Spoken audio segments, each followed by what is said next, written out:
We appreciate you doing it. Hour 2, quarter number 2 starts right now.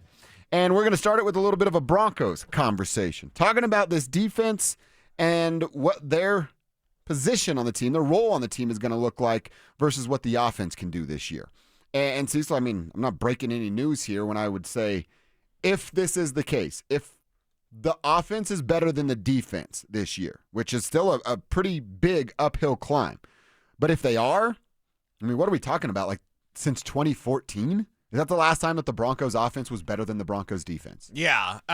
Broncos offense, 2013 certainly. And 2014 was a weird year, but let's just say that. It's like where you started to see it start to drop off, but it was still, I mean, it's still pretty dangerous. That's the game where Adam Gase forgot to run the ball.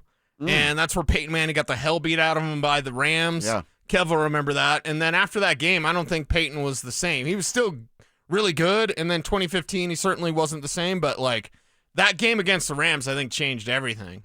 Well, what would it take for the offense to be better than the defense this year? So listen what they did last year. Okay. 25 points a game, 212 yards a game, passing.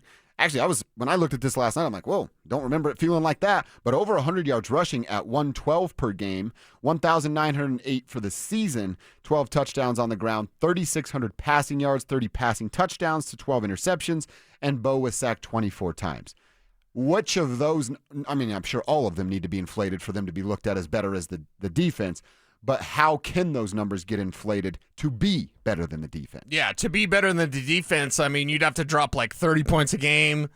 You'd have to be MVP type of season for Bo Nix, and it could happen eventually. I'm not going to say it's this year. This year's a little early for me, too. But the Broncos defense is best in the league, like number 1 in the league. How can their offense be better than number 1? You know, like, how can their offense match the defense? I think that's a question because of the defense so good. And the defense, if you want to be pessimistic, you could say the Broncos defense is top 5.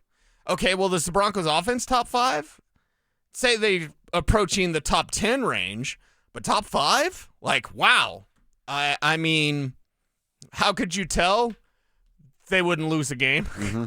If this offense is good, I'm not going to say better than that defense, but if this offense is as good as the Broncos defense, they're going to beat the Eagles. They're going to beat and sweep Kansas City. They'll beat the Chargers, right? They'll win a game at SoFi. Like, that's how you could tell, and you could tell early on. How do you finish the season? That's what I'm concerned with. And if they're in the conversation of being around a top 5 offense, we are talking Super Bowl in this town. The 30 points per game teams a year ago were 3: Baltimore, Buffalo, Detroit. Not even Cincinnati. Not even Cincinnati. Cincinnati was actually down at 7th at 27.8. Okay, Philly, what do Buffalo? Tampa Bay, Philly, and Washington were in front of them. Buffalo, Baltimore, Detroit are all what? Super Bowl teams that can win the contenders. Super Bowl, yeah. Yep. So I think that's the way we can tell. Well, and then to further that, Kevin just gave it to me. Philly last year, they did win the Super Bowl. They had the 7th best offense and the 2nd best defense. So maybe instead of like, hey, you got to be better at one, it's almost what we talked about a couple weeks ago. Can they be top 5 in both? Can they be top 3 in defense and top 5 in offense, and then really get to be looked at as Philly, Detroit, Buffalo, Baltimore? Washington is a top 6 team here. Cincinnati, as you just mentioned, and Green Bay are top 8 teams in both of those categories. Yeah, well, it sounds like the formula is right. The formula that Sean Payton is building is right. And if you go back to his time with the Saints, which I'm sure he loves talking about all the time. Thanks for bringing that up, Cease. What do we remember about that team? It's Drew Brees in that offense. We don't really remember, and the defense had some playmakers. I'm not going to shy away from that, but it's not a team that you thought could rely on that defense. That was Drew Brees. How far will the Saints go? It depends on Drew Brees. How far the Broncos go?